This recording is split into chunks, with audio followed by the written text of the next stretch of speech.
ओम शांति। 25 मई साकार मुरली। मीठे बच्चे, याद में रहने की मेहनत करो तो पावन बनते जाएंगे। अभी बाप तुम्हें पढ़ा रहे हैं, फिर साथ में ले जाएंगे। प्रश्न, कौन सा पैगाम तुम्हें सभी को देना है? उत्तर, अब घर चलना है, इसलिए पावन बनो। पतित पावन बाप कहते हैं, मुझे याद करो तो पावन बन जाएंगे। यह पैगाम सभी को दो। बाप ने अपना परिचय तुम बच्चों को दिया है। अब तुम्हारा कर्तव्य है बाप का शो करना। कहाँ भी जाता सन शोज फादर। गीत, मरना तेरी गली में, जीना तेरी गली में। ओम शांति। बच्चों ने गीत का अर्थ सुना कि बाबा हम आपके रुद्र माला में पिरो ही जाएंगे। यह गीत तो भक्ति मार्ग के बने हुए हैं। जो भी दुनिया में सामग्री है, जप तप पूजा पाठ, यह सब है भक्ति मार्ग। भक्ति रावण राज्य, ज्ञान राम राज्य। ज्ञान को कहा जाता है नॉलेज, पढ़ाई। भक्ति को पढ़ाई नहीं कहा जाता। उसमें कोई उद्देश्य नहीं कि हम क्या बनेंगे। भक्ति पढ़ाई नहीं है।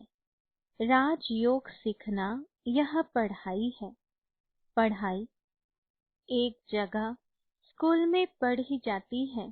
भक्ति में तो दर दर धक्के खाते हैं। पढ़ाई माना पढ़ाई, तो पढ़ाई पूरी रीति पढ़नी चाहिए। बच्चे जानते हैं हम स्टूडेंट हैं। बहुत हैं जो अपने को स्टूडेंट नहीं समझते हैं, क्योंकि पढ़ते ही नहीं है। न बाप को बाप समझते हैं, न शिव बाबा को सदगति दाता समझते हैं। ऐसे भी है बुद्धि में कुछ भी बैठता ही नहीं।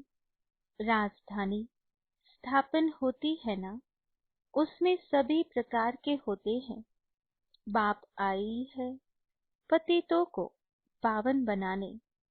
बाप को बुलाते हैं, हे पतित पावन आओ। अब बाप कहते हैं पावन बनो। बाप को याद करो। हर एक को पैगाम देना है बाप का। इस समय भारत ही वैश्यालय है। पहले भारत ही शिवालय था। अभी दोनों ताज नहीं है। यहाँ भी तुम बच्चे ही जानते हो। अब पतित पावन बाप कहते हैं, मुझे याद करो तो तुम पतित से पावन बन जाएंगे। याद में ही मेहनत है। बहुत थोड़े हैं जो याद में रहते हैं। भक्ति माला भी थोड़ों की है ना। धन्ना भगत, नारद, मीरा आदि का नाम है। इसमें भी सब तो नहीं आकर पढ़ेंगे। कल पहले जिन्होंने पढ़ा है वही आते हैं। कहते भी हैं, बाबा हम आपसे कल पहले भी मिले थे, पढ़ने अथवा याद की यात्रा सीखने। अभी बाप आए ही है तुम बच्चों को ले जाने। समझाते हैं तुम्हारी आत्मा पतित है, इसलिए बुलाते हो कि आकर पावन बनाओ। अब आप कहते हैं मुझे याद करो, पवित्र बनो। बाप पढ़ाते हैं, फिर साथ में भी ले जाएंगे। बच्चों को अंदर बहुत खुशी होनी चाहिए। बाप पढ़ा रहे हैं। कृष्ण को बाप नहीं कहेंगे, कृष्ण को पतित पावन नहीं कहेंगे।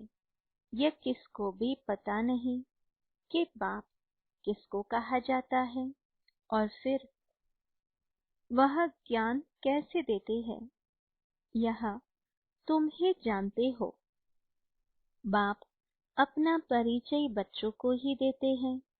नए नए कोई से बाप नहीं मिल सकते। बाप कहेंगे सन शोज फादर, बच्चे ही बाप का शो करेंगे। बाप को कोई से भी मिलने बात करने का नहीं है। भल इतना समय बाबा नए नए से मिलते रहते हैं। ड्रामा में था, ढेर आते थे। मिलिट्री वालों के लिए भी बाबा ने समझाया है, उनका उद्धार करना है। उनको भी धंधा तो करना ही है, नहीं तो दुश्मन वार कर लेंगे। सिर्फ बाप को याद करना है। गीता में है, जो युद्ध के मैदान में शरीर छोड़ेंगे वह स्वर्ग में जाएंगे, परंतु ऐसे तो जा न सके। स्वर्ग स्थापन करने वाला भी जब आए तब ही जाएंगे।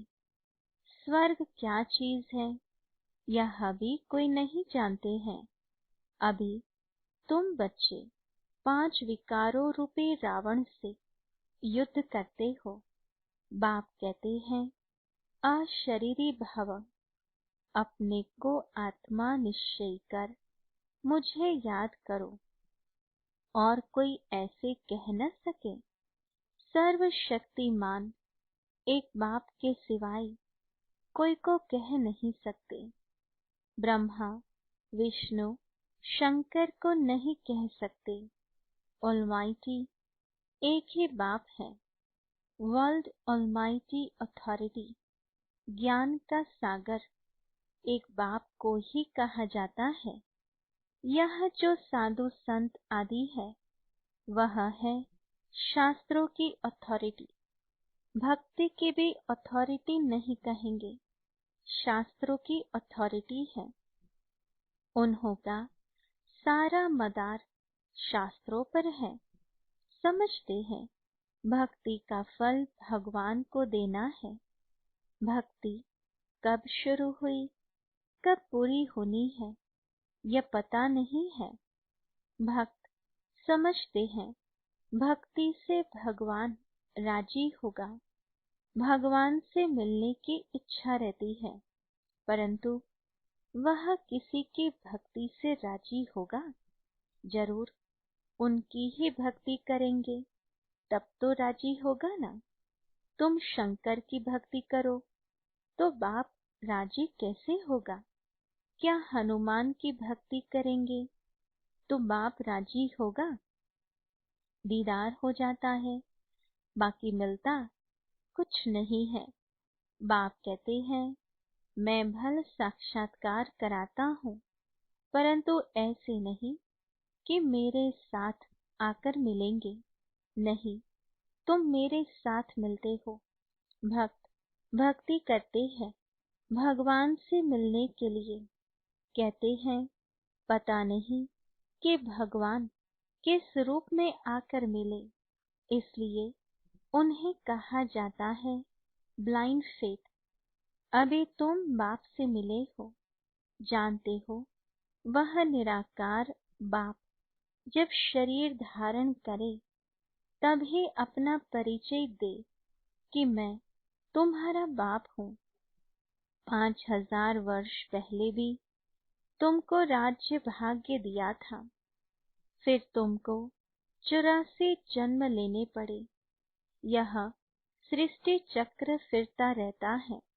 द्वापर के बाद ही दूसरे धर्म आते हैं, अपना अपना धर्म आकर स्थापन करते हैं। इसमें कोई बड़ाई की बात नहीं है, बड़ाई किसकी भी नहीं है। ब्रह्मा की बड़ाई तब है जब बाप आकर प्रवेश करते हैं, नहीं तो यह धंधा करता था। इनको भी थोड़े ही पता था मेरे में भगवान आएंगे। बाप ने प्रवेश कर समझाया है कि कैसे मैंने इनमें प्रवेश किया, कैसे इनको दिखाया।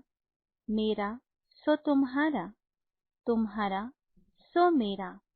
देख लो, तुम मेरे मददगार बनते हो। अपने तन मन धन से तो उनकी अवेज में तुमको यह मिलेगा। बाप कहते हैं, मैं साधारण तन में प्रवेश करता हूँ, जो अपने जन्मों को नहीं जानते, परंतु मैं कब आता हूँ, कैसे आता हूँ, यह किसी को पता नहीं है। अभी तुम देखते हो, साधारण तन में बाप आए हैं। इन द्वारा हमको ज्ञान और योग सिखला रहे हैं। ज्ञान तो बहुत सहज है। नरक का फाटक बंद हो, स्वर्ग का फाटक कैसे खुलता है, यह भी तुम जानते हो। द्वापर में रावण राज्य शुरू होता है, अर्थात नरक का द्वार खुलता है। नई और पुरानी दुनिया को आधा आधा में रखा जाता है। तो अब बाप कहते हैं, मैं तुम बच्चों को पतित से पावन होने की युक्ति बताता हूँ। बाप को याद करो तो जन्म जन्मांतर के पाप नाश हो जाए। इस जन्म के पाप भी बताने हैं। याद तो रहता है ना, क्या पाप किए हैं, क्या क्या दान पुण्य किया है। इसको अपने छोटेपन का पता है ना। कृष्ण का ही नाम है सांवरा और गोरा, श्याम सुंदर। उनका अर्थ कभी कोई की बुद्धि में नहीं आएगा। नाम श्याम सुंदर है तो चित्र में काला बना दिया है। रघुनाथ के मंदिर में देखेंगे, वहां भी काला। हनुमान का मंदिर देखो तो सबको काला बना देते हैं। यह है ही पतित दुनिया। अबे तुम बच्चों को होना है कि हम सांवरे से सुंदर बने। उसके लिए तुम बाप के याद में रहते हो। बाप कहते हैं, यह अंतिम जन्म है, मुझे याद करो तो पाप भस्म होंगे।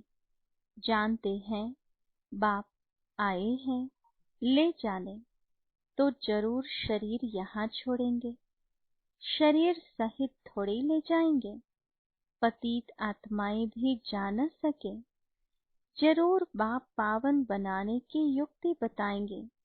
तो कहते हैं, मुझे याद करो तो विकर्म विनाश हो। भक्ति मार्ग में है अंधश्रद्धा, शिव काशी कहते हैं। फिर कहते हैं, शिव ने गंगा लाई, भागीरथ से गंगा निकली। अब पानी माथे से कैसे निकलेगा। भागीरथ कोई ऊपर पहाड़ पर बैठा है क्या, जिसकी जटाओं से गंगा आएगी। पानी जो बरसता है, सागर से खींचते हैं, जो सारी दुनिया में पानी जाता है। नदियाँ तो सब तरफ है, पहाड़ों पर बर्फ जम जाती है, वह भी पानी आता रहता है। पहाड़ों के अंदर गुफाओं में जो पानी रहता है, वह फिर कुओं में आता रहता है।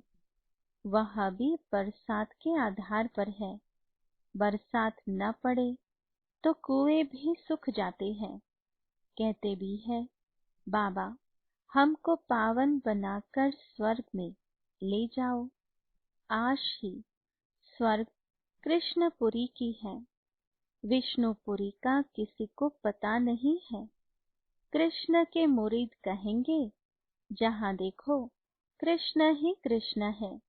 अरे जबकि परमात्मा सर्वव्यापी है, तो क्यों नहीं कहते, जिधर देखो परमात्मा ही परमात्मा है। परमात्मा के मुरीद फिर ऐसे कहते हैं, सब उनके ही रूप है।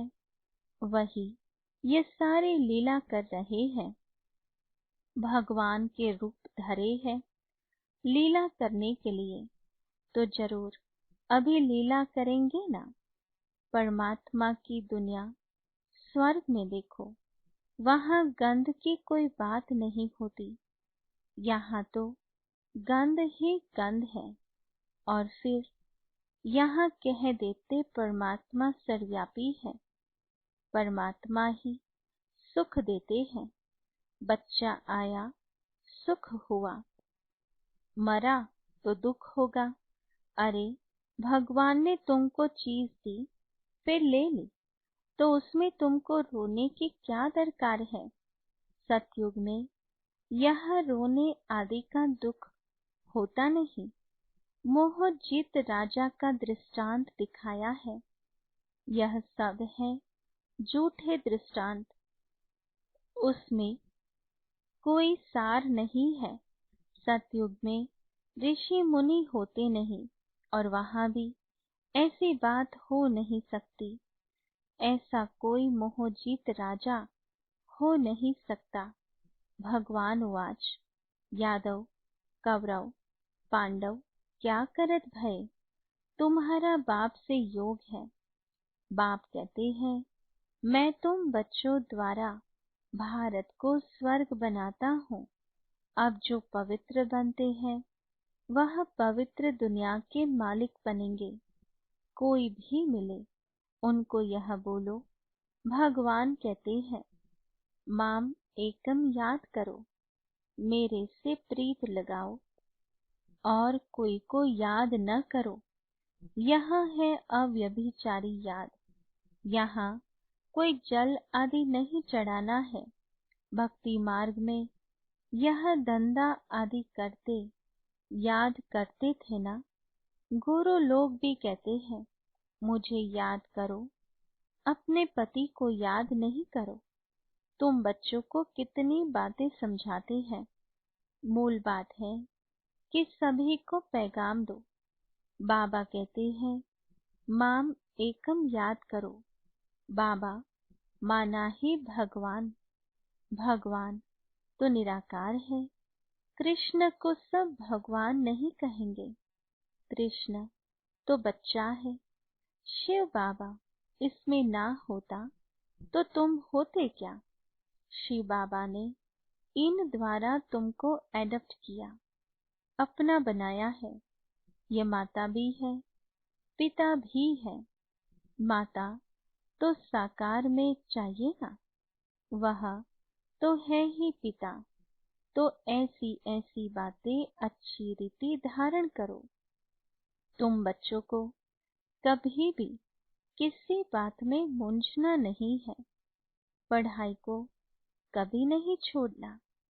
कई बच्चे संग दोष में आकर रूठकर अपनी पाठशाला खोल देते हैं। अगर आपस में लड़ झगड़ कर जाए अपनी पाठशाला खोली तो मूर्खपना है। रूठते हैं तो पाठशाला खोलने के लायक ही नहीं है।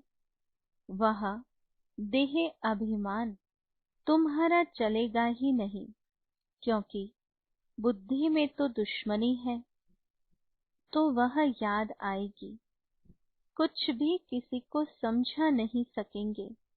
ऐसे भी होता है जिसको ज्ञान देते हैं वह तीखे चले जाते हैं, खुद गिर पड़ते हैं, खुद भी समझते हैं मेरे से उनकी अवस्था अच्छी है।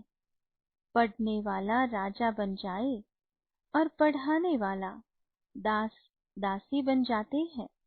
ऐसे ऐसे भी है। पुरुषार्थ कर बाप के गले का हार बनना है। बाबा जीते जी मैं आपका बना हूँ। बाप की याद से ही बेड़ा पार होना है। अच्छा, मीठे मीठे सिकिलधे बच्चों प्रति माता पिता बाप दादा का याद प्यार और गुड मॉर्निंग। रूहानी बाप के रूहानी बच्चों को नमस्ते। रूहानी बच्चों की रूहानी बाबा को याद प्यार, गुड मॉर्निंग और नमस्ते।